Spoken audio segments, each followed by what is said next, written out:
the mistake love True. for lust. Yeah. And it's True. just because they've become so sexually infatuated with each other. Like, oh, we're in love, really. Once that infatuation runs out, they're like, uh-oh, what's left? This weren't love at all. Hey guys, thanks for joining us on Can We Just Talk's Dating Chronicles, where we'll be discussing all things dating with some guest couples. You're tuned in to episode 2, The Journey of Celibacy, and we hope that you enjoy. When should they get counselling?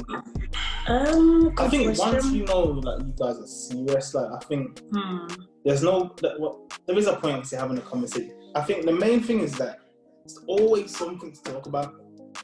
No matter if you feel like there's nothing to talk about, I guarantee there's always something to talk about. Like, your partner will have something that's niggling her and that she hasn't said to you yet, and vice versa, and there's always a talking point over that. Will be this one point that everyone has, and that will expand. Like, know that any conversation you have in there always expands to multiple points. And knowing where the relationship's going, because if you haven't sat down and had that conversation, like, okay, are we getting married, or how long we're looking to be together, we're looking to have kids, then you won't really value what a counsellor is going to do. Because I know a lot of our friends will be like, counsellor, I mean, what for? Like, why? It's like, because we're thinking long term, like, we're talking generations. So in order to do that, you need to speak to people who have been there and done that and come before you, you know. So a lot of my friends, they were like, oh, send the number.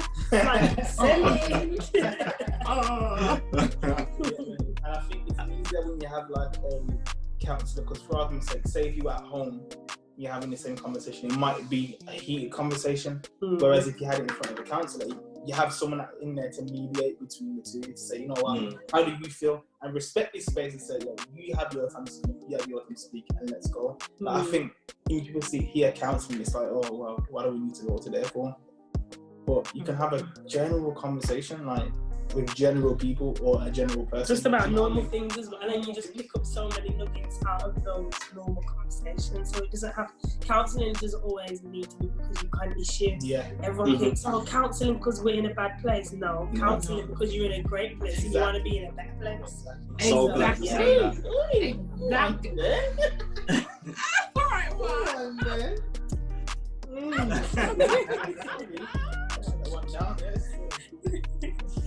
I'm so glad you said that. That's a very important point. It's not just because there's an issue. Why not build on things that are great? So go on, tell us about it, guys. So, I was celibate before I went home. Well, we had a friend said, he was like, celibacy, what's that? Like, that don't sound good. What are you talking about? So, he said that, but at the same time, he was like, oh, I'll respect it and stuff, and that's great, like, go you and it, that's commendable, but I ain't on that, so good luck to you. You said you know. That's fair play.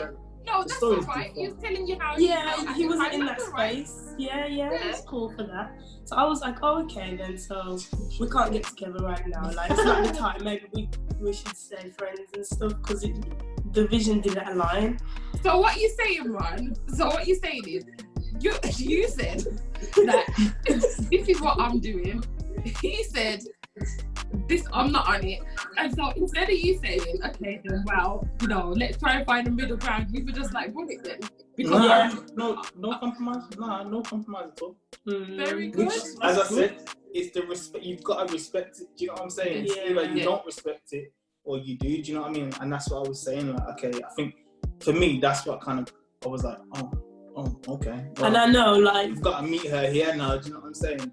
So, I know you're like Ohm's friends were like, celibacy, brother, you mad? Like, every time I used to see them, they used to be like, oh, you know, Jesus ambassadors here, everyone put your drinks down, Mom's here and that. Wow. Really? That party I came to.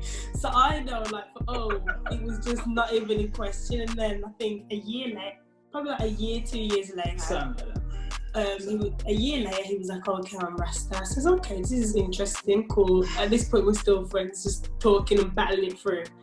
And then after you allowed the Rasta thing, he just came to God and just found trust me, I've been Christ. through it. I don't know, it was crazy, isn't it? But that's something like the whole celibacy thing. I think it's not something that you, like, males that are usually gonna go to. Do you know what I mean? I think that, because, and I think it depends on obviously what sort of upbringing you've had as well.